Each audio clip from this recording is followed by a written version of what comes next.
رب العالمین والصلاة والسلام علی سید المرسلین اما بعد فاعوذ باللہ من الشیطان الرجیم بسم اللہ الرحمن الرحیم الصلاة والسلام علیک یا رسول اللہ الصلاة والسلام علیک یا حبیب اللہ الصلاة والسلام علیک یا نبی اللہ وعلی آلک واصحابک یا نور اللہ۔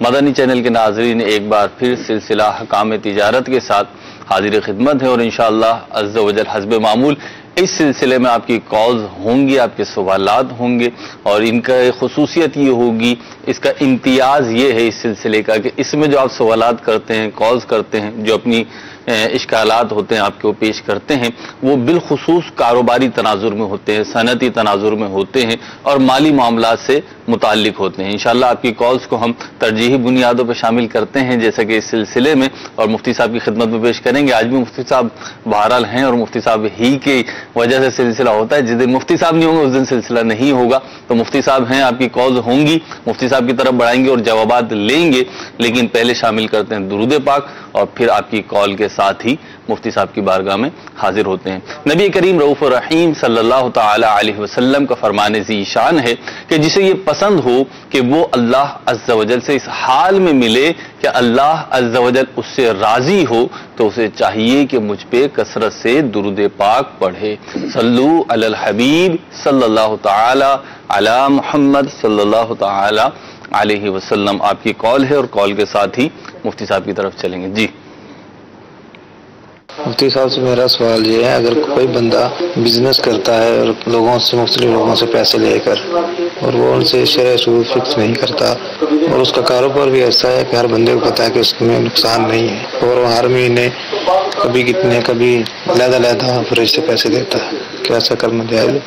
ٹھیک ہے جی مفتی۔ لا حول ولا قوة الا باللہ العلی العظیم۔ اعوذ باللہ من الشیطان الرجیم، بسم اللہ الرحمن الرحیم۔ اگر وہ شرع سود فکس کر لیتا ہے تو کیا جائز ہو جائے گا؟ ٹھیک ہے نا، شرع سود فکس نہیں کرتا جی، تو اگر وہ شرع سود فکس کر لیتا ہے تو کیا سائل کے ذہن میں یہ بات ہے کہ وہ کام جائز ہو جائے گا؟ نعوذ باللہ من ذالک۔ غالباً یہ کہنا چاہتے ہوں گے کہ نفع فکس نہیں کرتا، جی، لیکن نفع کو سود سے تعبیر کرنا تو انتہائی جرت والا کام ہے۔ یعنی وہ جرت جس کو مذموم انداز میں بیان کیا جاتا ہے، ٹھیک، کہ ہوتا نا کہ باپ کے سامنے بیٹا کھڑا ہو جاتا ہے اکڑ کے، ٹھیک، تو یہ اکڑنا بہادری تھوڑی ہے، ٹھیک، یہ تو وہ ہے بدتمیزی ہے، ایسی جرت جس کی مذمت کی گئی۔ بدتمیزی ہے۔ تو جی، ہمارے علماء نے لکھا کہ اگر کوئی شخص لکڑی کو دیکھتا ہے جی، لیکن یہ سمجھتا ہے کہ تو لڑکی کھڑی ہے، تو اسے لڑکی دیکھنے کا جو حکم ہے وہی شمار کیا جائے گا۔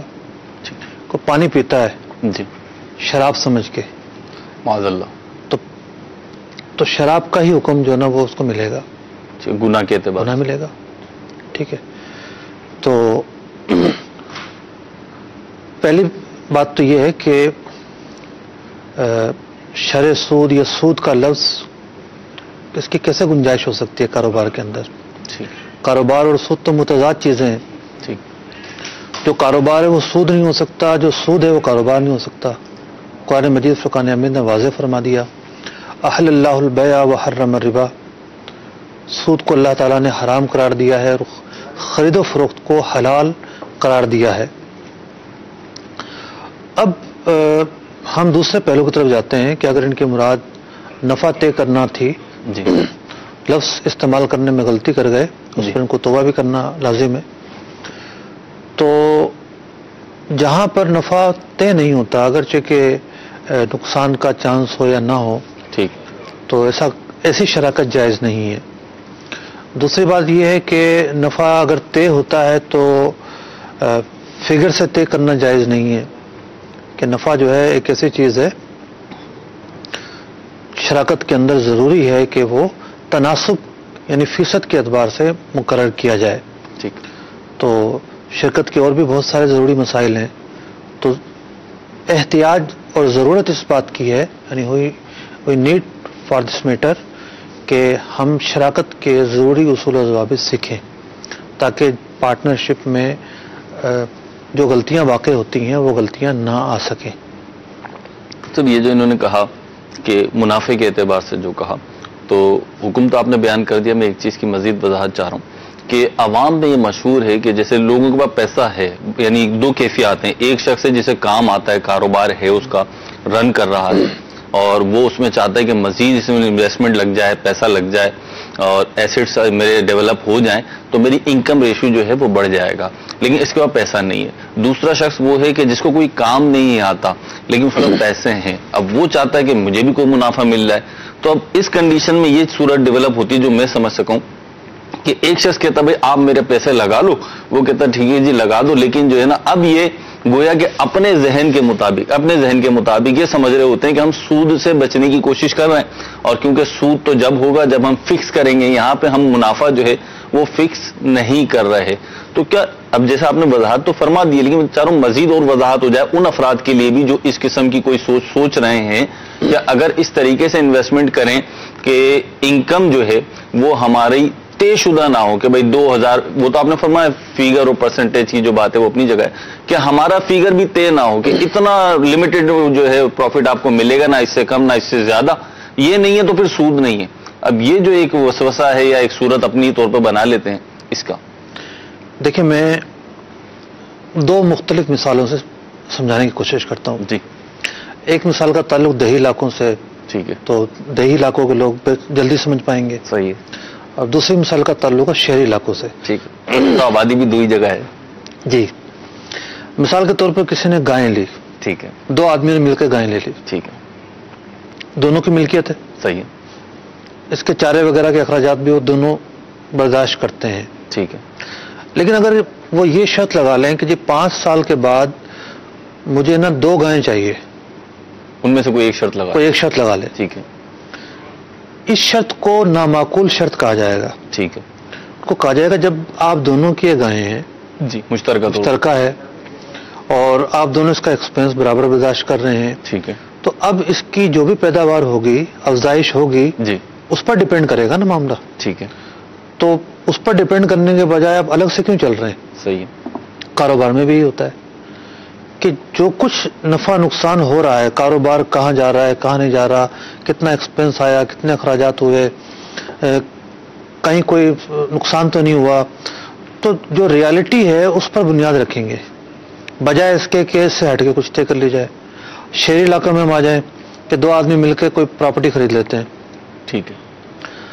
اور ایک انڈرسٹوڈ ہے کہ جو ایک عام حالات ہیں کہ پراپرٹی کی قیمتیں بڑھ ہی رہی ہیں. صحیح ہے. لیکن وہ طے کر لیتے ہیں کہ جی 2 سال تک ہم اس پراپرٹی کو رکھیں گے، 2 سال کے بعد اس میں 10 لاکھ کا اضافہ ہو جائے گا. چلو اضافہ ہو یا نہ، مجھے 10 لاکھ روپے دے دینا. جب آپ نے دونوں نے مل کے خریدی تھی پراپرٹی، ٹھیک ہے، تو اب جب بھی یہ بکے گی تو دیکھا جائے گا کہ کس پوزیشن میں بکی ہے. صحیح. نفع دے کے جائے گی تو دونوں برابر نفع تقسیم کر لیں گے. ٹھیک ہے. نقصان دے کے جائے گی تو دونوں میں نقصان برابر آ جائے گا. ٹھیک. اس سے ہٹ کے کوئی کہے کہ نہیں جی نہیں، میں ان چیزوں کو نہیں دیکھتا، اس چیزوں میں نہیں پڑتا اور مجھے اتنا نفع دے دینا، جی، تو یہی کہا جائے گا کہ یہ نامعقول بات ہے. ٹھیک. جب آپ لوگوں نے مشترکہ طور پر ایک چیز خریدی ہے، جی، تو جب وہ فروخت ہوگی تو جو بھی حالات ہیں اس کو سامنا کرنا پڑے گا. صحیح. کاروبار بھی اسی بات کا تقاضا کرتا ہے کہ جب 2 آدمی مل کر کام کریں یا ایک کا پیسہ اور ایک کی محنت ہو، اس بنیاد پر کام کیا جائے، تو کاروبار سے جو بھی ارننگ ہو، کاروبار کے اندر جو گروتھ ہو، کاروبار کے اندر جو نقصان ہو، اس کے مطابق ہی طے شدہ ریشو کے مطابق، طے شدہ تناسب کے مطابق نفع و نقصان تقسیم کیا جائے. اس کو فکس نہیں کیا جا سکتا، یہ کاروبار نہیں ہے. ٹھیک. اگلی کال کی طرف بڑھتے ہیں. جی، محمد علی اور سرجانی ٹاؤن سے بات کر رہا ہوں، کراچی سے. حضرت یہ سوال تھا پراپرٹی کے بارے میں کہ جو مقصد جائیداد جس ٹائم والد صاحب کی جو جائیداد ہوتی ہے جس ٹائم فروخت ہوتی ہے، مثال کے طور پہ 2006 میں وہ فروخت ہوئی ہے اور آج اگر اس کا حصہ دیا جا رہا ہے تو کیا وہ حصہ اس حساب سے ہوگا یا آج کے دور کے حساب سے ہوگا؟ سوال 2006 میں 2006 میں فروخت ہوئی ہے اور 2006 میں فروخت کس نے کی؟ ٹھیک ہے جی. اور اگر رضامندی کے ساتھ فروخت ہوئی تھی جی تو وہ پیسے کہاں گئے؟ رکھے رہے یا کسی کاروبار میں لگا دیے گئے؟ جی اچھا، کاروبار میں اگر لگا دیے گئے تو سب کی رضامندی سے لگائے تھے یا کسی ایک نے اپنے طور پر لگا دیے تھے؟ صحیح. مختلف صورتیں بنتی ہیں. مطلب اصل تو حصہ پراپرٹی میں تھا نا. جی. جب وہ فروخت ہوئی تو ورثاء کی کیا کنڈیشن تھی، یعنی کیا صورتحال تھی؟ صحیح. وہ راضی تھے اس فروخت پر یا نہیں؟ ٹھیک ہے. بعض اوقات یہ ہوتا ہے کہ ایک نے جو ہے نا سب کی رضامندی کے بغیر فروخت کر دی. ٹھیک ہے. تو یہ ہے کہ بہرحال اس وقت جو قیمت تھی اسی قیمت کے مستحق ہوں گے. ٹھیک ہے. اچھا، دوسری صورت یہ ہوئی کہ نہیں، سب کی رضامندی سے فروخت کی، پیسہ رکھا ہوا اسپیئر میں آج تک. صحیح. تو بھئی جتنے کی فروخت ہوئی تھی وہی حصہ تقسیم ہوگا. ٹھیک. تیسری صورت یہ بنتی ہے کہ جو پیسہ آیا وہ کسی ایک نے اپنی مرضی سے کاروبار میں لگا دیا. صحیح. اس نے غلط کیا، سب کا پیسہ نہیں لگانا چاہیے تھا. ٹھیک ہے. لیکن جو کاروبار شروع کیا وہ نفع اس اکیلے کا ہوگا. ٹھیک. چوتھی صورت یہ ہے کہ نہیں، اس نے سب کی رضامندی سے یہ کاروبار شروع کیا. ٹھیک. تو گویا کہ سب کے ہی پیسے تھے یہ. صحیح. تو اب اس کاروبار میں ان کا حصہ ہوگا. ٹھیک. تو یہ ہے اب فریقین کا مسئلہ. صحیح. یہ کیا دعویٰ کرتے ہیں، اور اگر ان کے مقابل میں کوئی شخص ہے، ان کا بھائی ہے، کوئی اور ہے، وہ کیا دعویٰ کرتا ہے، دونوں کے بیانات سننے کے بعد حقائق کی روشنی میں فتویٰ دیا جا سکتا ہے متعین طور پر. یعنی ان کا جو سوال، اس پہ مزید سوالات جو ہیں وہ وارد ہوتے صورتیں ہیں. بن رہی ہیں. مجھ سے بھی یہ سرجانی ٹاؤن کے ہیں تو ہمارا وہاں پہ فیض مدینہ میں غالب. جی ہاں، فیض مدینہ مسجد کریلا اسٹاپ پر ہے. کریلا اسٹاپ. جی جی کریلا اسٹاپ. تو وہاں پر دارالفتہ اہل سنت موجود ہے. فیض مدینہ مسجد کا نام ہے، مشہور معروف اسٹاپ ہے. تو وہاں جا کر آپ رہنمائی لے سکتے ہیں. ٹھیک ہے. اگلی کال دیجیے. محمد ارشد قطاری ضیا کوٹ بھڑت سے عرض گزار ہوں. مفتی صاحب کی بارگاہ میں ایک سوال عرض ہے کہ اگر کوئی شخص انسانی بالوں کو مختلف ذرائع سے حاصل کر کے ان کو سیل کرنے کا کاروبار کرتا ہو اور اس کا فقط ایک یہی کاروبار ہو تو وہ کاروبار کرنا کیسا؟ نیز یہ بھی ارشاد فرما دیجئے کہ اگر وہ دعوت پر بلائے تو اس کی دعوت پر جا کر کھانا کیسا؟ انسانی جو بال ہیں، اپنی تکریم اور اپنی جو ایک انسانی عظمت ہے اس کے پیش نظر انسانی جسم کا کوئی بھی حصہ قابل فروخت نہیں ہے. خاص کے بال ہوں یا ناخن ہو یا کھال ہو، کوئی بھی حصہ قابل فروخت نہیں ہو سکتا. یہ جو چیزیں ہیں مال نہیں ہے.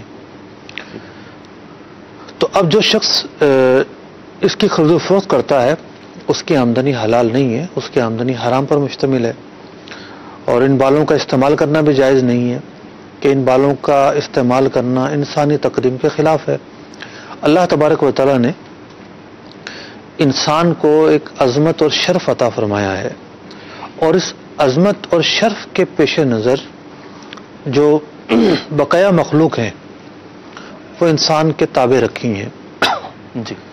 فرشتوں میں تھوڑی تفصیل ہے کہ انبیاء فرشتوں سے افضل ہیں. جی.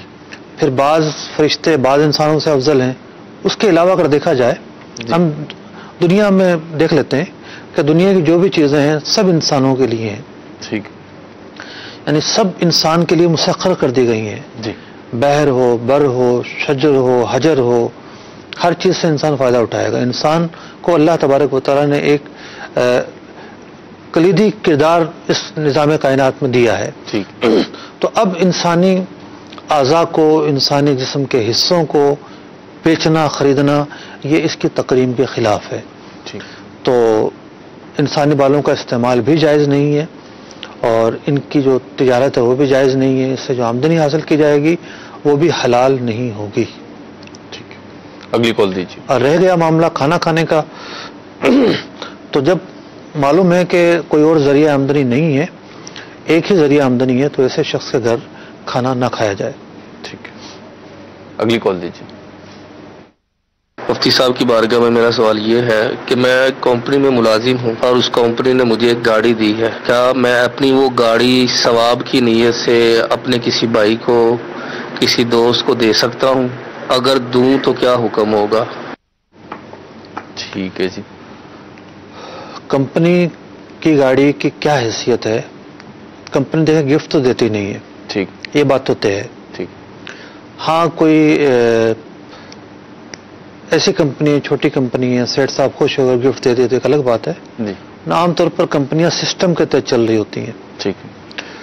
ایک اور صورت بن سکتی ہے کہ بعض اوقات کمپنی کہتی ہے کہ آپ ہم سے قرضہ لے لو گاڑی اور گاڑی خرید لو, اپنی تنخواہ سے تھوڑے تھوڑے اتارتے رہیے گا. تو جب بندہ گاڑی خرید لیتا ہے قرضہ لے کر تو گاڑی اس کی ملکیت میں آ جاتی ہے. اب جو پیسے ہیں جن سے گاڑی خریدی گئی ہے جو اس نے قرضہ لے کر ادا کیے تھے ان پیسوں کی ادائیگی کرتا رہے گا. تو وہ اگرچہ کی ادائیگی کرتا رہے گا لیکن گاڑی کی ملکیت اس کی اپنی ہو جائے گی, یہ اس گاڑی کا جو چاہے استعمال کرے.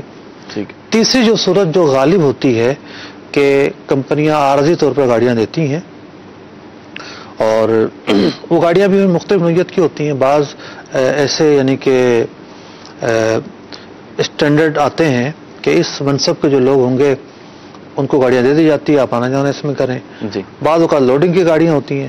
ٹھیک. اس کا استعمال یہ ہوتا ہے کہ ڈرائیور جو ہے وہ کمپنی کا سامان جو ہے نا یہاں سے وہاں منتقل کرے. بس اوقات وہ ڈرائیور کے پاس بھی رہتی ہے پورا دن, ہو سکتا ہے وہ رات بھی لے جاتا ہو. تو جب گاڑی کمپنی ہی کی ملکیت ہے اور آپ کی ملکیت میں نہیں ہے تو عرف سے ہٹ کر آپ اس کا کوئی بھی ایسا استعمال نہیں کر سکتے جسے قابل اعتراض سمجھا جاتا ہو. ثواب کی نیت اپنے مال میں ہوتی ہے, یعنی ثواب کا جو محل ہے صدقے میں وہ ہے اپنا ذاتی مال. کسی اور کے مال پر آپ تب ایثار یا صدقہ کریں اس کی گنجائش نہیں ہے. صدقہ اور ایثار اپنے مال میں کیا جاتا ہے, غیروں کے مال میں نہیں کیا جاتا. تو اگر کسی کو دینے بھی ہے تو کمپنی کا جو مجاز شخص ہے اس سے اجازت لینا ضروری ہے. یہ نہیں کہ صرف جو آپ کا باس ہے آپ نے اس سے پوچھ لیا, حالانکہ وہ خود بھی اس بات کا مجاز نہیں تھا. ہم دیکھتے ہیں کہ اخبارات میں جو مختلف خبریں آتی ہیں گورنمنٹ کی گاڑیوں کے تعلق سے, تو ان کے آفیسر تو دیکھ ہی رہے ہوتے ہیں نا کہ گاڑیاں غلط استعمال ہو رہی ہیں. جی. تو اب یہ تو نہیں کہیں گے کہ جناب ان کے آفیسر کی رضامندی سے لہذا استعمال ہو سکتی ہے. ٹھیک. ایسا کیسے ممکن ہے؟ اس کو اتھارٹی نہیں ہے, اجازت دینی, اتھارٹی ان کو ہے ہی نہیں ایسی. ٹھیک. تو سرکاری محکموں کی جو گاڑیاں ہوتی ہیں وہاں تو قانون کو فالو کیا جاتا ہے کہ قانون کیا ہے. ٹھیک. آفیسر کی رضامندی اور عدم رضامندی کی اہمیت نہیں ہوتی. ٹھیک. جو نجی کمپنیاں ہوتی ہیں وہاں سیٹ صاحب نے کیا قانون بنایا ہے اس کو دیکھا جاتا ہے. ٹھیک. اور مختلف گاڑی جس کام کی جس پرپس کے لیے اسی میں استعمال ہوگی. جیسے لوڈنگ ہے تو پھر لوڈنگ ہی کے لیے یوز ہوگی. لوڈنگ کے لیے ہوگی. ٹھیک ہے. اگلی کال دیجیے. سوال میرا سمپل سا یہ ہے کہ کاروبار میں جو پراپرٹی کا کام ہوتا ہے جو بروکر حضرات کرتے ہیں تو اس میں بروکر حضرات جو ہے وہ جتنے کی چیز ہوتی ہے اس سے زیادہ کی وہ بیچتے ہیں. یعنی کہ سیلر سے 10 لاکھ روپے کی لیتے ہیں تو آگے 11 لاکھ کی بیچ دیتے ہیں اور کمیشن بھی لیتے ہیں. تو ایسا کرنا کیسا ہے؟ مطلب وہ اوپر کا اپنا جو حصہ ہے وہ رکھ سکتے ہیں یا نہیں رکھ سکتے ہیں کمیشن کے ساتھ؟ ٹھیک ہے جی. اسے بروکروں کی دنیا میں ٹاپ رکھنا کہا جاتا ہے. تو دیکھیں بروکر ہوتا ہے نمائندہ, یعنی جس سے وہ کمیشن لے رہا ہے وہ اس کا نمائندہ ہوتا ہے. بس اوقات وہ دونوں سے کمیشن لے رہا ہوتا ہے, دونوں سے کمیشن لینے کی بھی گنجائش رکھی گئی ہے, اس کی بھی صورتیں ہیں. تو اب اس نمائندے کا کام یہ ہوتا ہے کہ ریئل صورتحال جو ہے وہ آگے پہنچائے. پارٹی اگر کہہ رہی ہے کہ 10 لاکھ کی پراپرٹی ہے تو وہ آگے جا کر وہی قیمت بتائے. ہاں پراپرٹی نے کہا کہ یار تم 12 بتا دینا 10 تک لے آنا. ٹھیک ہے. ٹھیک ہے. تو 12 بتائے 10 تک لے آئے. 12 کیا اگر 15 بھی مثال کے طور پر بتاتا ہے تو اس کی ذمہ داری ہے کہ پارٹی کو آگاہ کرے. ٹھیک ہے. کہ 15 میں نے سودا کر دیا ہے. ٹھیک ہے. 1 روپیہ بھی وہ الگ سے نہیں رکھ سکتا. ٹھیک. یعنی جتنے بیچنے والا ہو پوری دینی, بیچنے والا ہو اس کو بروکر کو یہ بتانا ضروری ہے کہ آپ کی جو پراپرٹی ہے یا آپ کا جو مال ہے وہ اتنے کا بکا ہے. جو خریدنے والا ہے اس کو یہ بتانا ضروری ہے کہ دوسرے فریق نے اتنے کی ایک قیمت مقرر کی ہے اور اتنے کی وہ اس کی طرف سے میں آپ کو بیچ رہا ہوں. جو ٹاپ رکھنے کا سلسلہ ہے اس کی قطعاً کوئی گنجائش نہیں ہے. یہ خالصتاً مال حرام ہے, یعنی یہ سمجھیں آپ یہ چوری کا مال ہے. ٹھیک. اچھا مختلف جو بیچنے والا ہے جو سیلر ہے تو وہ اگر بولے کہ بھئی میری یہ چیز ہے مجھے اس کے اتنے چاہیے, اتنا اماؤنٹ چاہیے, مثال کے طور پہ ایک پلاٹ ہے, اب وہ بولے بھائی مجھے اس کے 50 لاکھ روپے دے دو, اب اوپر جتنے کا بیچنا تم بیچو وہ میرا میٹر نہیں ہے, لیکن مجھے 50 لاکھ روپے کھڑے چاہیے, تو تو ایسی صورت میں اجازت ہوگی؟ دیکھیں جو میں نے صورتحال بیان کی ایسا بھی ہوتا ہے جی کہ وہ پارٹی کو لا علم جی بالکل آپ جو بیان کر رہے ہیں صورت تو پائی جاتی ہے، لا علم رکھتے ہیں، بیچنے والے کو نہیں بتاتے کہ سامنے والے کو کتنے میں ڈن کیا ہے، جی جی جی اس کو نہیں بتاتے کہ سامنے والے نے کتنے پیسے وصول کیے ہیں. جی بالکل ایسے. دوسری صورت یہ ہو جاتی ہے کہ جو آپ نے بھی جی بیان کیا کہ پارٹی کہتی ہے 50 لاکھ روپے کا مجھے بیچنا ہے، اس سے زیادہ جو بھی آئے گا وہ آپ کا. جی اس میں یہ ضروری ہے کہ کمیشن مقرر کیا جائے اولن، ٹھیک ہے، کیونکہ اگر اسی کو کمیشن مقرر کیا نا کہ جو آیا آپ کا، جی تو متعین تو نہیں کی کمیشن، ٹھیک ہے، جبکہ اجرت کا متعین کرنا ضروری ہے. ٹھیک ہے، فیگر ہمارا جو ہے وہ طے ہو. فگر یا فیصد، ٹھیک ہے وہ طے ہو، عام طور پر فیصد طے ہوتا ہے. ٹھیک ہے، ریئل اسٹیٹ اماؤنٹ پتہ چل جائے کہ بھائی تقریباً جی. اتنا آئے گا. تو اگر وہ کہتا ہے کہ جی 50 لاکھ روپے کی مجھے یہ پراپرٹی بیچنی ہے، ٹھیک ہے، آپ کو میں 0.5% کمیشن دوں گا. ٹھیک ہے، مطلب عام طور پر 2%، 1.5%، 1% پہ کام ہوتا ہے، وہ کم کر دے بے شک، ٹھیک ہے، میں دوں گا، لیکن اس سے زیادہ جتنے کی بکے گی وہ آپ کی. ٹھیک ہے، تو اب جو اوپر کا حصہ ہے اس کی حیثیت ہے انعام کی. ٹھیک ہے، یہاں خیانت نہیں ہوئی، ٹھیک، یہاں خیانت نہیں ہوئی، ٹھیک، اور مال نہیں دبایا اسے دوسرے کا. ٹھیک ہے، جس کا مال تھا اس کی رضامندی سے جو زائد رقم ہے یہ وصول کرے گا، ٹھیک ہے، اور پارٹی کو بتائے گا بھی کہ بھائی میں نے اتنے کی بیچی ہے. ٹھیک، تو دوسری صورت اس کے برخلاف ہے کہ دوسری صورت کے اندر ایسا نہیں ہوتا، وہ جو پراپرٹی کا مالک ہوتا ہے اس کو نہیں بتا رہا ہوتا جی اس کو دھوکہ کتنے دے کی گا. بکی ہے. جی بالکل، بلکہ ادھر تو سب دونوں ہی پارٹیوں کو ایک طرح سے دھوکہ دیا جا رہا ہے، جس کو بیچ رہا ہے اس کو بھی دھوکہ دے رہا ہے، جس کا بکوا رہا ہے اس کو بھی دھوکہ دے رہا ہے. اگلی کال دیجیے. میرا نام ہے محمد اویس اعجاز اور راولپنڈی سے میں بات کر رہا ہوں. سوال میرا یہ ہے کہ جو بھی ہم بزنس کرتے ہیں، بے شک وہ ایکسپورٹ ہے یا لوکل بزنس، کوئی بھی ہم جو تجارت کرتے ہیں، کہا یہ جاتا ہے کہ آپ جو ہے اس میں جو منافع ہے اسے رکھیں آٹے میں نمک کے برابر ہونا چاہیے. تو کیا ہم آج کے دور میں کسی پرسنٹیج کو اس میں کر سکتے ہیں کہ منیمم یا میکسیمم اتنی پرسنٹیج ہم اپنے پروفٹ کے لیے رکھ سکتے ہیں؟ اور دوسری چیز یہ ہے کہ جو ہمارے اس میں ٹرانسپورٹ چارجز چیزیں باقی چیزیں اس میں یوٹیلائز ہوتی ہیں، ان کو ایکسکلوڈ کر کے پرسنٹیج ہم نکال سکتے ہیں کہ یہ پرسنٹیج ہمارے لیے حلال ہے اور یہی پرسنٹیج ہمارے لیے ہے. ٹھیک ہے جی. دیکھیں سب سے پہلے تو آپ اپنے ذہن میں اس بات کو کلیئر کریں، شریعت مطہرہ نے نفع کی کوئی حد مقرر نہیں کی ہے. یہاں تک کہ فقہائے کرام نے اولین دور کے اندر حکمرانوں کو بھی اس بات کی اجازت نہیں دی تھی کہ وہ کوئی ریٹ مقرر کر سکیں، بلکہ روایتوں میں یہ آیا ہے کہ بھاؤ جو ہیں، اس منڈیوں کے جو بھاؤ ہیں، یہ اللہ تبارک و تعالیٰ کی جانب سے ہوتے ہیں، کسی اور کو اختیار نہیں کہ وہ مقرر کرے. ٹھیک. لیکن پھر فقہائے کرام نے جب یہ دیکھا کہ لوگوں پر ظلم ہوتا ہے، لوگ تنگی کا شکار ہوتے ہیں، بہت مشکلات کا شکار ہوتے ہیں، تو حکمرانوں کو اجازت دی کہ وہ ریٹ مقرر کر سکتے ہیں. ٹھیک. تو آج کے دور میں بھی یہ ہوتا ہے کہ کچھ چیزیں ایسی ہوتی ہیں کہ گورنمنٹ اس کے ریٹ مقرر کرتی ہے، اور خاص طور پر وہ چیزیں ہوتی ہیں جس کا تعلق روزمرہ کے چیزوں سے ہوتا ہے، خورد و نوش سے ہوتا ہے، ایسی چیزوں کے ریٹ مقرر کیے جاتے ہیں. لیکن اس کے علاوہ چیزوں کے ریٹ گورنمنٹ بھی مقرر نہیں کرتی. اب آپ دیکھ لیں ٹیکسٹائل ہے جی، ٹیکسٹائل کے ریٹ کون مقرر کرتا ہے؟ کوئی کوئی نہیں مقرر کرتا. اس کے برخلاف کل ہی میں نے اخبار میں پڑھا ہے کہ کسی گورنمنٹ کے محکمے کی خبر تھی کہ اگر کسی دوائیوں کی کمپنیوں نے اپنی طرف سے ریٹ بڑھائے تو اس کے خلاف کارروائی ہوگی. ٹھیک. تو دوائیوں کی کمپنیاں باؤنڈ ہیں کہ وہ ریٹ نہیں بڑھا سکتی اپنی طرف سے. تو یہ دو مختلف جو ہے وہ نظام ہمارے ہاں چل رہے ہیں. ٹھیک ہے. تو کاروبار کی وہ اقسام کہ جہاں پر کسی قسم کی گورنمنٹ کی پابندی نہیں ہے، قانونی پیچیدگی نہیں ہے، کیونکہ اگر گورنمنٹ کی پابندی ہے تو اس کو فالو کیا جائے گا. ٹھیک. خواہ آپ مسلم گورنمنٹ میں رہتے ہوں، پاکستان میں رہتے ہوں، یا ایسے ملک میں رہتے ہوں جہاں مسلم گورنمنٹ نہ ہو، لیکن یہ قانون ایسا ہے کہ جو شرع سے نہیں ٹکراتا. ٹھیک ہے. جو قانون شرع سے نہ ٹکراتا ہو اس پر عمل کرنا واجب ہے. ٹھیک ہے. ورنہ یہ کہ پکڑ دکڑ اور ذلت کا اندیشہ ہے. ٹھیک ہے. تو وہ چیزیں جہاں گورنمنٹ کی کوئی روک ٹوک نہیں ہے وہاں نفع کی کوئی قید نہیں ہے. آپ آٹے میں نمک کے بجائے نمک میں آٹا ڈال دیں، ٹھیک ہے، اس کی بھی گنجائش ہے، اس کو حرام نہیں کہا جائے گا. مطلب مثال دی ہے میں نے. ٹھیک ہے. یہ پہلی بات آپ نے بیان پہلی بات میں نے عرض کی ہے. تو دوسری بات جو یہ فرما رہے ہیں کہ